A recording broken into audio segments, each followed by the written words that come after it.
А я тем временем подхожу к дороге, и вниз, конечно, тащить легче. А вот так это выглядит. Сегодня, кстати, похолодало, на мне моя жилетка неспроста. Ну, в движении, конечно, тепло, сейчас я уже нагрелся. Но если стоять, ничего не делать, то прохладно. Видно по небу, оно пасмурное, солнца сегодня нету. И в отличие от вчерашнего дня, уже полдня прошло. Я думаю, его не будет сегодня. Что будет с зарядками с моими, я еще не знаю. Я ничего в храме не зарядил.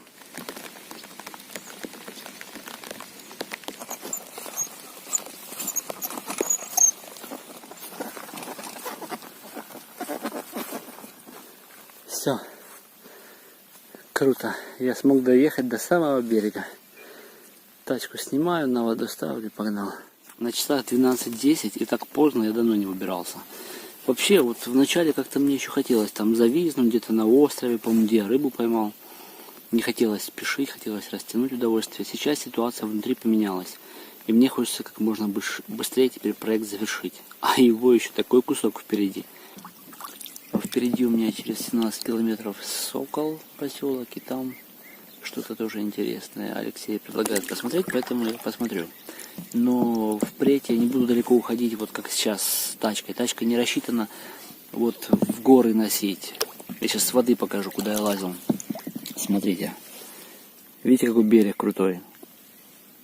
И вот я по этому уклону вверх в монастырь катил свою байдарку. Она очень тяжелая. Сама-то она легкая, килограмм 10. Вот здесь есть еда, техника, спальники, палатки. И в итоге вес, наверное, килограмм за 30. Думаю, больше, чем 30. Между 30 и 40. Запас еды хороший у меня здесь. Мне вот до моря хватит, мне кажется. Ну так, вкусненького там мало, конечно. А такое чисто крупы, там сушеные борщи мои. А тем временем идет дождь. И это не очень меня радует, потому что мокнуть я не хотел бы. Но выбирать не приходится. Вот он такой, сыплет потихоньку. Не знаю, видно, не видно. Да, вот видно в кадре. Такой ненавязчивый дождь за час делает человека абсолютно мокрым. Хотя 5 минут кажется не так много, и еще вроде не мокрый, еще 5 минут, и через час уже все будет стекать по мне. Ну что ж, помчали дальше.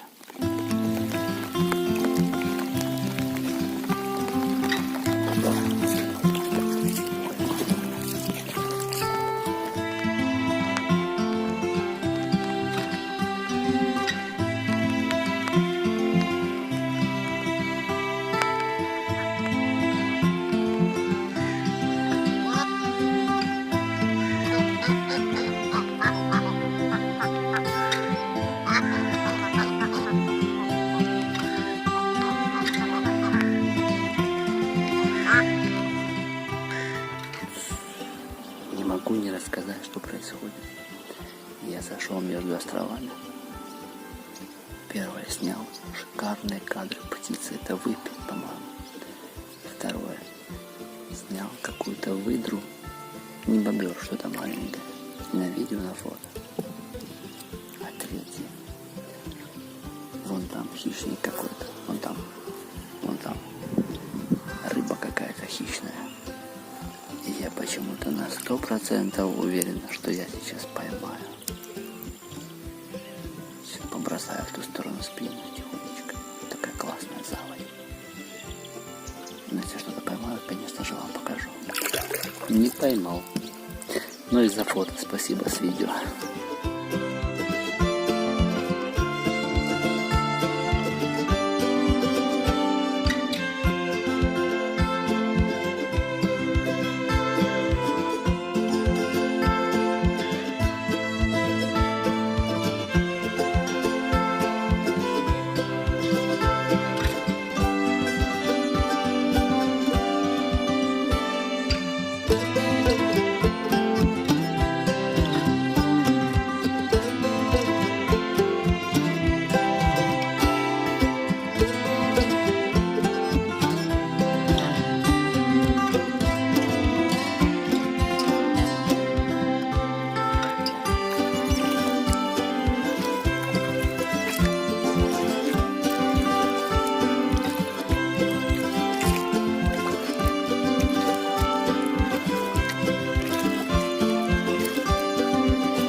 тут родился в этом селе писатель Дмитрий Матковский. Это большой писатель для Молдовы. Это. И когда он умер, тут уже памятник Матковского. А он хотел, чтобы его похоронили именно в это село. Хотя его могли бы похоронить в Кишиневе. Там, А жил где в последнее время? В Кишиневе, конечно, потому что он был большой писатель. Он написал такие стихотворения и песни на его стихи. И он хотел, чтобы его похоронили сюда. И есть и музей, мы сходим. Я попал сразу в кадр с двумя обаятельными барышнями, а до этого я был на воде. Это Галина правее, Да, Татьяна. да. И они мне вот покажут немножко свой город. Это город или село считается? Нет, это село. Село. Вадул Рашков. А напротив просто Рашков. Да. Вот, такое разнообразие на моем пути. И мне порой даже кажется, что это у меня не сплава, а экскурсии сплошные. Но это здорово, я таким образом смогу чуть больше узнать, не просто какие-то красоты Днестра, которые я и так увижу, но познакомлюсь с людьми и посмотрю окрестности. Тут дом культуры у нас. Он работает, все, да? Работает, конечно. Это один из самых больших в районе. Есть и поменьше дом культуры. У нас сохранился вот большой такой. А рядом вот правление, это примария. Примария, что это? Типа мэрия? Да. Мэрия. Ага. Сельсовет еще у нас говорят. Сельсовет. Здесь кино крутится еще, есть? Нет? Нет? Нет. Уже не смотрят фильмы. А было раньше? Было, конечно, большой кинозал есть. Есть, правда, на втором этаже и маленький. С кораблем на бал сразу вот за стол садят. И я вот достал все свои гаджеты, хочу заодно позаряжать, потому что сегодня солнышка нету. Вот как красиво здесь Татьяны. Я сразу обратил внимание, очень много цветов. Очень красиво. Картины. Веранда просто замечательная.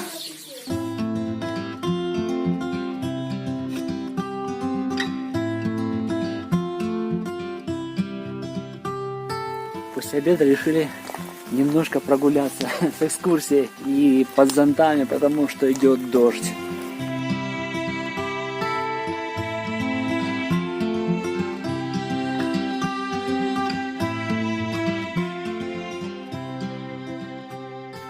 Все, что осталось от церкви. Церковь была деревянная, так? Деревянная. И она сгорела. Да. А еще аж 1600 с чем-то году. В 35-м уже сгорело. В 36-м. А это была колокольня, и вот она каменная, она осталась. Это был случайный поджог или что это было? Почему горело? Молния попала, не знаете? Кажется, подожгли. Подожгли. Но вот колокольня осталась, и колокола, конечно, нету, но я сейчас поднимусь наверх по ступенькам и сверху покажу, какой обзор.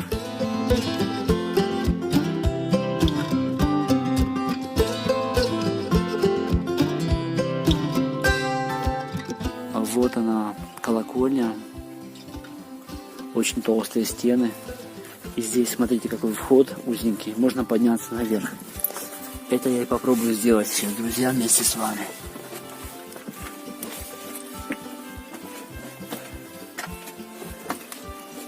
Ну вот, смотрите, какое место необычное. Вот здесь был колокол.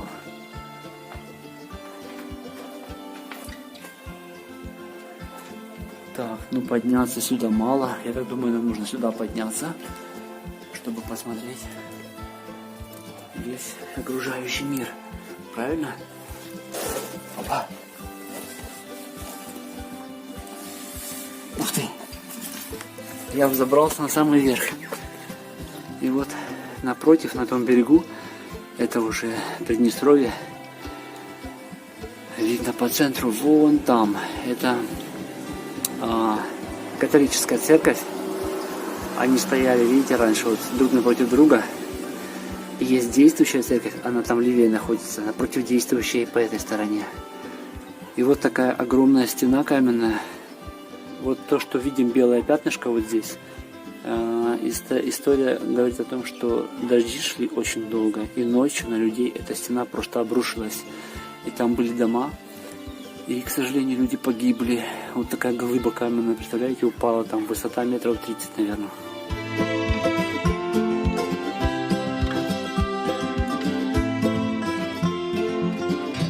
Вот такой вот вид открывается на противоположный берег. стирают. Там ставят. А, и вот сюда, да, об этот камень труд. И в этот камень труд. И тут мылом, содой ставят и А вот стирают. вы пробовали стирать? Удобно здесь? Она стирала, когда вот дети маленькие была, так они по 2-3 мешка этих Белья этого. белья. А вода же холодная. На руки. Зима она, зимой она теплая. Ну, а сейчас-то холодная, кажется. Не болят потом суставы, пальцы от воды холодной? Нет?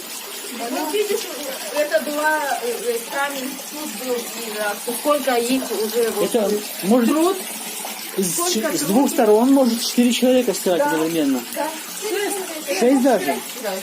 Слушайте, я такого в жизни не видел. Вот здесь проточная вода чистая, ее можно пить. Сделана такая ванна. И с двух сторон может 6 человек одновременно стирать, об эти камни свое белье выстирывать. И вода вытекает дальше, побежала. И там еще точно такая же купель, да? Я сейчас пробегу, сниму. И тоже отдельный источничек. Соколь есть такой. Завтра увидишь. Слушайте, это что-то невероятное. Сейчас. Просто сегодня дождь, то если бы не было бы дождя, точно бы увидел. Кто-то обстирал бы. Я ничего подобного в жизни не видел. Вот вытекает с первой, как ее назвать, прачечной, да? Вот с первой прачечной вытекает вода. Это, кстати, баня, она работала еще в 1984 году. И пятом. До развала Союза, да? Вот она работала, и очень было, логично, вода. Забор воды был где-то здесь тоже в бане. Чистая вода. Смотрите, точно такая же картина. И вот видно, как руками уже. Вот люди стирают. Вот здесь. Да. А то, что оно об камни не царапается от ткани? Мы просто не видели. Хорошая одежда, как женщины ставят назад простынь какую-то. И уже на простыни. Простынь. Слушайте, до чего необычно. Но белье отсюда выходит белое-белое, как раньше ставили в небе.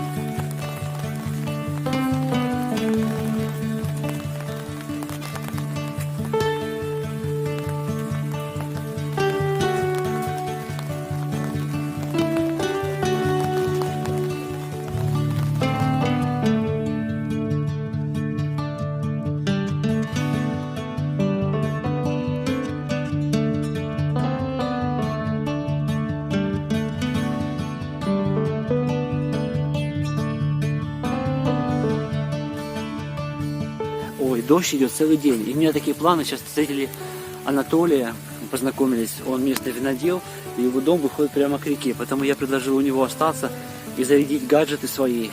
У меня полусевшие все телефоны, фотоаппараты и прочее. А сейчас меня привели показать местное кладбище. Оно разделено на 4 части. Бедные, более богатые, еще богатые. Здесь, в этой местности, жило очень много евреев и очень много захоронений. И после войны, конечно, уже меньше здесь хоронили. Многие памятники разрушены, вот видно позади меня, вот там сверху, лучше всего видно вот здесь. Здесь я ближе всего. Скорее всего, это когда бомбили во Вторую мировую тоже. Знаю, что здесь много евреев проживало, здесь чисто из-за этого была бомбежка усилена. Это из того, что я услышал. И какое необычное село. На самом деле я бы его проскочил, не заметил, но сколько всего в одном только селе. Это про то, что действительно, насколько неизведана еще Молдова, я вообще про нее ничего не знал. И благодаря Алексею, вот это все он подсказал, куда можно заехать, и что посмотреть. И я даже не могу сейчас назвать всех фактов, цифр, потому что у меня, честно говоря, сейчас в голове просто какая-то каша от того количества информации, которое я получил за сегодня. Я все перепутал, цифры и названия. Соответственно, уж простите, снимаю то, что вижу. Будет у меня возможность, я допишу, может быть, внизу.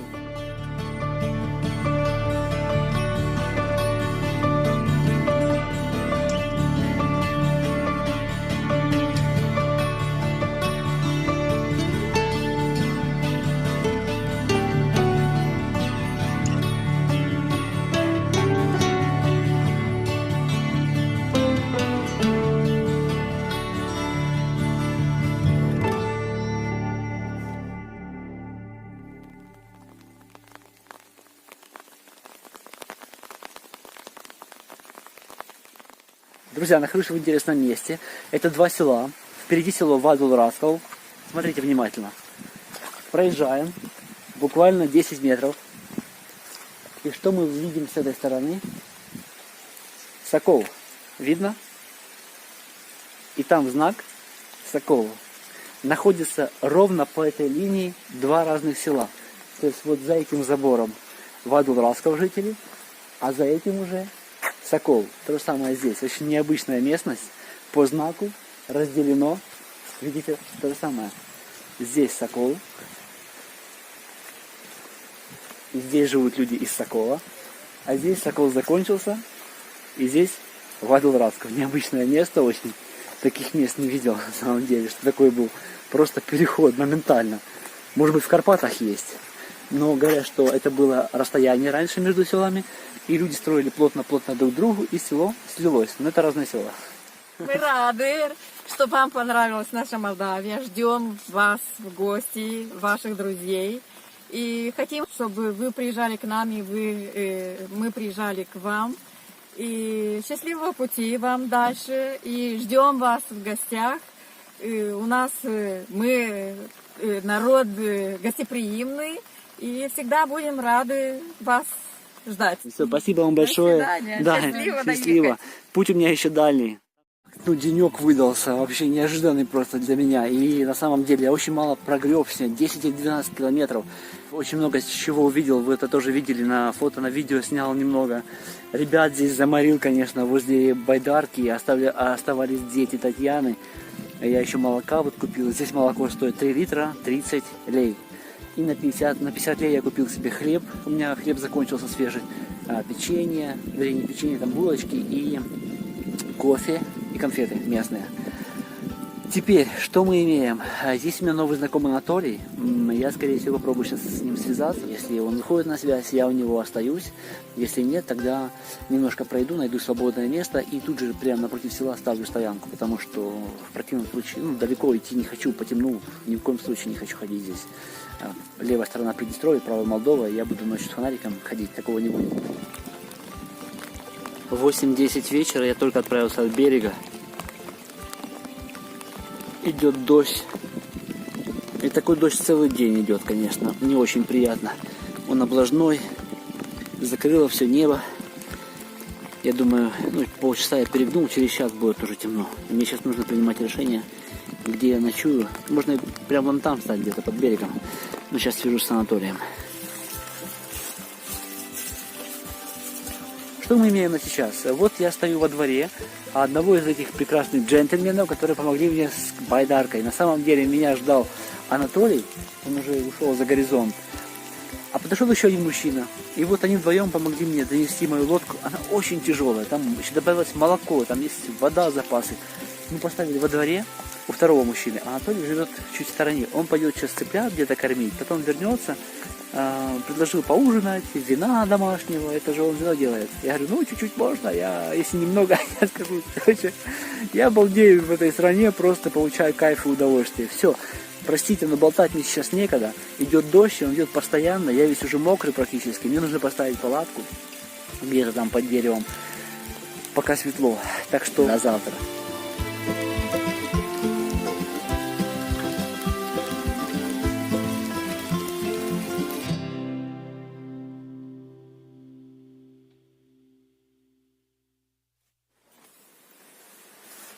Приветствую, друзья, 34-й день на дворе, а точнее утро, 8:30 на часах. Всю ночь кошмарил дождь. У меня внутри сухо, все в порядке, утром уже он перестал, сейчас даже вышло солнце. А еще у меня проблемы начинаются, я снова заметил, что у меня матрас сдувает под утро, это проблема. Вторая проблема, залежал сейчас смартфон с пауэрбанка, так как вчера Анатолий не пришел, я хотел на ночь отдать ему. И все, пауэрбанк сказал, пуст, и в смартфоне 50%. Это вот даже до вечера не хватит, если такие фильмы снимать, поэтому я не знаю, что делать. Но приходил Анатолий 10 минут назад, беспокоился, как я тут жив-здоров, не замерз ли, не намок, и обещал прийти с завтраком и вином. Молдавское гостеприимство. Вот. чему я это все рассказываю? Я не знаю, как действовать мне. Или мне отдать ему на зарядку что-нибудь. Но если солнце раскачается, то, в принципе, если будет солнце, я и смогу сам заряжаться. Но, пожалуй, сделаю следующее. Если я ему отдам, то я отдам комплект аккумулятора фотоаппарата. И отдам ему не пауэрбанк, а телефон. 50% за час поднимется. Я точно буду знать, что у меня есть заряд в телефоне, и я могу до вечера снимать. И могу двигаться дальше. За этот час, пока он будет заряжаться, я соберу свой лагерь полностью. Соберу и буду готов ехать. Это 2, это 3. А пауэрбанк я поставлю на солнечную панель здесь самостоятельно. И пусть он у меня заряжается целый день. Если он зарядится хотя бы на 30% за день, он сможет раз зарядить смартфон. Короче, вот такой расклад. Вот такая ситуация царит на 9:30 в моем лагере. Люблю я этот полный хаос. Можете себе представить, один человек, а сколько бардака. Это при том, что там еще продукты в одной гельме, компактно уложены. И спальник с вещами теплыми во второй. Ну, тут, конечно, просто взрыв какой-то. Там сохнут вещи, которые я вчера промок. Это тоже промок, сохнет. Здесь панель заряжает именно этот телефон. Ай, кроссовки напрочь мокрые, сам их намочил, я их стирал, они были полностью в грязище вчера. Спас-жилет, шляпа моя тоже мокрая. Это палатка, электроника, всякое разное, коврик надувной, котелок. Здесь рюкзак с элементами тачки, удочка, пакеты, которые время от времени нужны. 2 бутылки молока вчера купил, немного воды, ну и газ такой, всякая разная тачка. И вверх ногами лодка, я ее переворачивал, сливал в воду, там воды было около литра. Вот такой безлад творится в моем лагере. И, слава богу, солнце есть, хоть и через тучи, облака, но хотя бы заряжается телефон. Стараться буду с ним меньше снимать, так что извините. Ой, я уже заговариваться начал. Анатолий, кстати, да, не пришел до сих пор, и я думаю, не придет. Что-то у него с памятью. Он вчера вечером должен был прийти, не пришел, из-за этого я не зарядил за ночь ничего, а на это я рассчитывал. Так что я потихоньку собираюсь, пью молоко с булочками у меня есть и становлюсь на воду. Наверное, если будет кому оставить лодку, сбегаю туда, в пещеру, они там наверху находятся, 1 и 2. А не будет, прохожу мимо, там дальше каньон красивый, этого мне тоже хватит удовольствия снимать. На часах 10 я, як то кажуть на українській, самотужки перетаскиваю и медленно передвигаюсь к реке. Лодка почти пустая, там лишь вода и всякое тряпье такое, рюкзак, тачка. Я тащу просто ее вот кельсоном по траве. Получается, она скользит и вроде как нету ни стекла, ничего. Так и дотащу. А эти сумки я подношу. Вот, и мне повезло с погодой. Просто сказочно, потому что я даже сейчас заряжаю смартфон, видите? Прям напрямую к розетке подключен. Вот, он приподнялся уже до 70%. Я надеюсь, что я его до 100 закачаю. Потом спокойно поставлю пауэрбанк на целый день.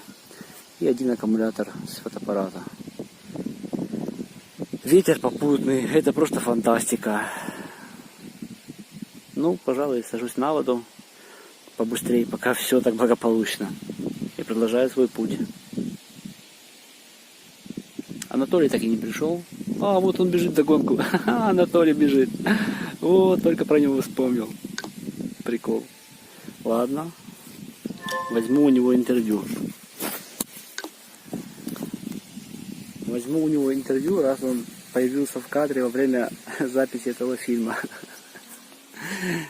А я уже пишу фильм и говорю, что я отправляюсь. Анатолий, наверное, не пришел, забыл или занят. Я был в магазине, потом Ага.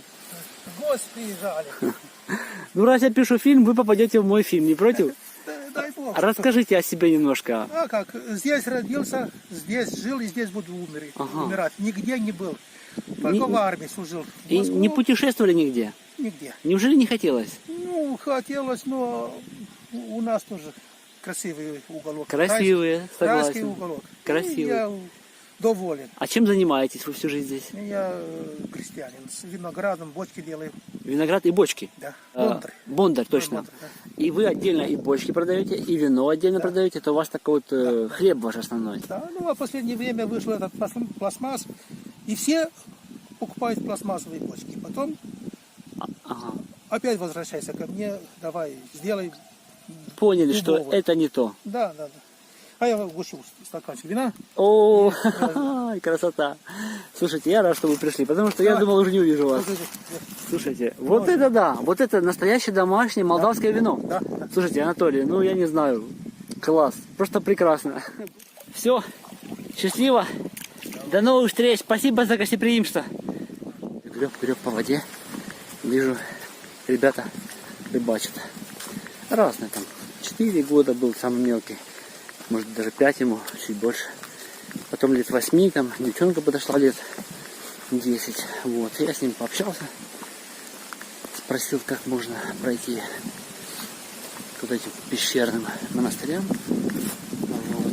И пообещал, что если лодку мою посмотрят, то я их покатаю на лодке.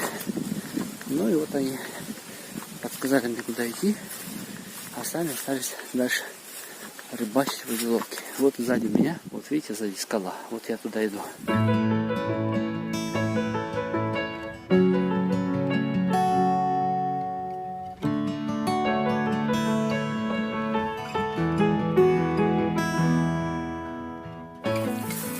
Фух, высоко и очень опасно.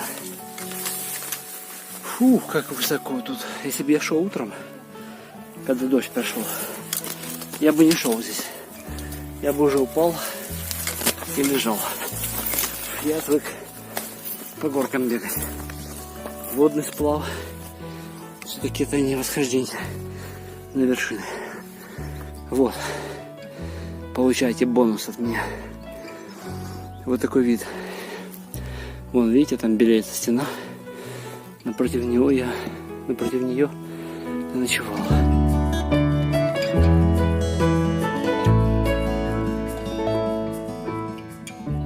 Я не знаю, как вам передать. Я когда голову поднимаю, у меня голова кружится. Такая просто громадина надо мной висит. Мощная стена.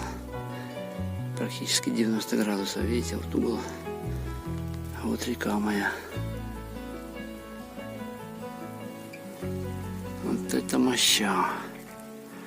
Высота, мне кажется, метров 50. Здесь так высоко просто. Словами не передать.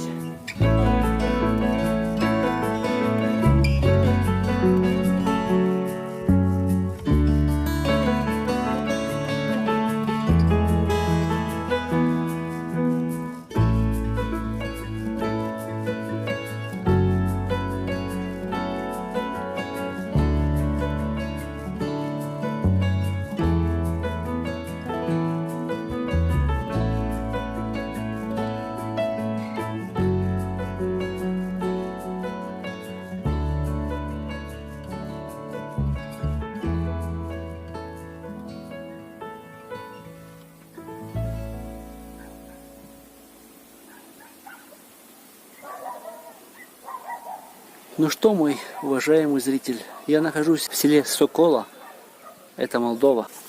Все ради вас. Полез я в эти неведанные дали. А как же зацепиться мне? Сзади у меня обрыв, чтобы вы понимали. Вот, в метре от меня просто пропасть. Прям до вон тех домов можно катиться.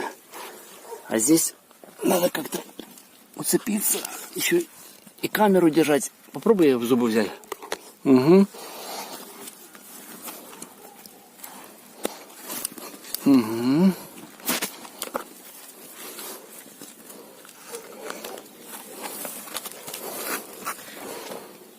Угу. Ха. Практически экшн-камера. Ух ты. Слушайте. Тут кто-то сено натаскал. Я думаю, детвора местная здесь отдыхает. Классные пещеры. Однако, конечно, и здесь не жарко, прохладно. А вон Днестр внизу виднеется. Да, так можно жить. Очень круто. На самом деле, очень-очень круто здесь. Будь я местный пацаненок из этой деревни Соколы, наверное, я здесь не вылазил просто отсюда. Днестр на высоте птичьего полета. Класс. Слушайте, мне уже сложно говорить, что я нахожусь в водном походе, честно. Это какой-то пешеводный поход. Все время куда-то хожу, какие-то монастыри, храмы, замки, усадьбы. А вот сейчас в пещерах, вот в этих. Ну красиво же, правда? Да, будет что в старости вспомнить. Где я только не лазил. Наверное, я как-то прозевал момент молодости. Теперь в очень взрослом уже состоянии лажу по этих пещерах. Ну ладно, пусть так.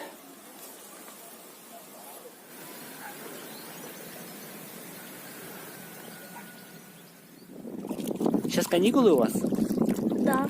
А расскажи, как ты оказался в моей лодке. Как оказался в моей лодке? Твоя лодка мне очень нравится. Стоял, рыбачил, и тут я приплыл и говорю, я вас покатаю, да? Ладно. В общем, я решил покатать ребят всех по очереди, от мала до велика. Там всего нас 1, 2, 3, 4, Ваня 5. 5 человек. Вот, более мелких покатал. Ваня самый старший. Сколько тебе лет? 12. 12. А сколько Вале? 11? Нет, 13. 13. Эй, Валя самая большая, надеюсь, она поместится. Я просто боюсь отпускать ребят самостоятельно, потому что, ну, лодка может перевернуться. Но вот видите, трюм позволяет ребятам мечать впереди меня. И я им дал весло, они идут по очереди. Вот такая история. Это я после скал спустился и здесь забавляюсь. Мне еще грести до моря сколько много. Я тут балуюсь с ребятами. Все, сейчас помогу им развернуть лодку, еще покатаю остальные свои и буду бежать путь дальше.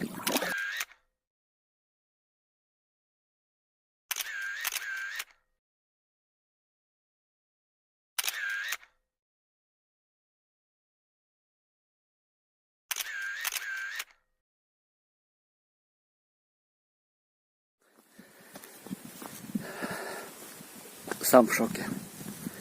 Только с ребятами попрощался, покатал их на байдарке. Иду смотреть средневековую боярскую усадьбу с подвалом больше 60 метров. Что это, сам не знаю. По-моему, я нашел. О! Пожалуйста, смотрите, что. Вот это да. Как написал Алексей. Ух ты. Глубина этих погребов. Ё-моё.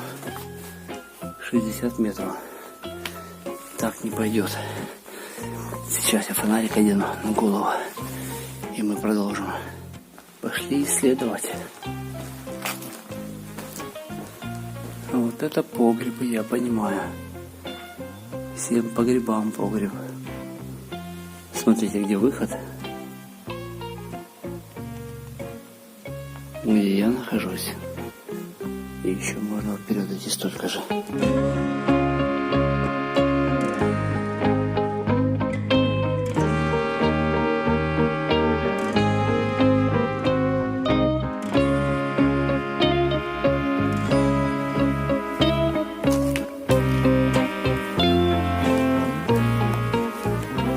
Да, здесь без фонарика делать нечего. Свод арочкой сделан. Такой не завалится.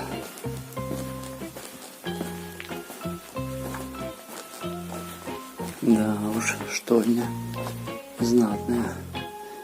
А вот конец ее.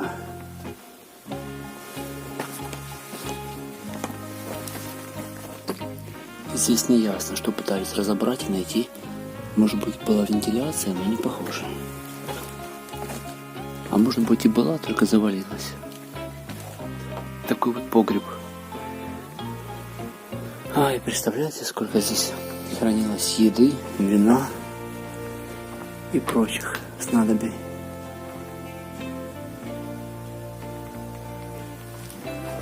Интересная конструкция.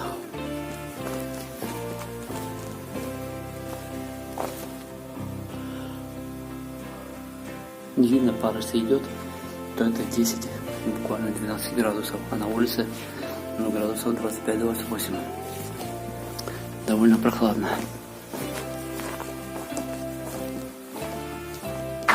И здесь какая-то была опора. А это уже современники, скорее всего, роют, что-то пытаются найти. Но искать здесь нечего. Да уж, интересная конструкция. Стоит того, чтобы заглянуть по пути. Тем более от воды недалеко.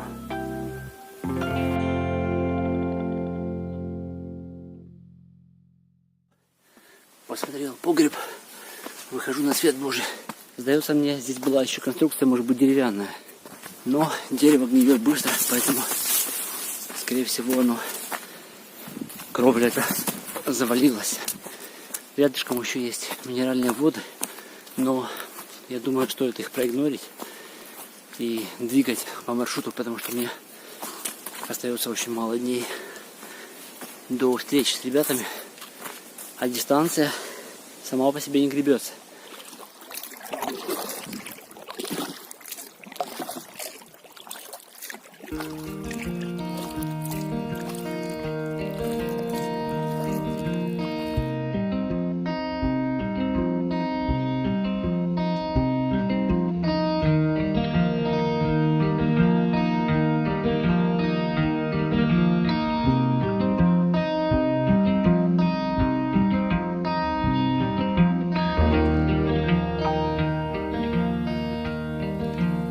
На часах уже...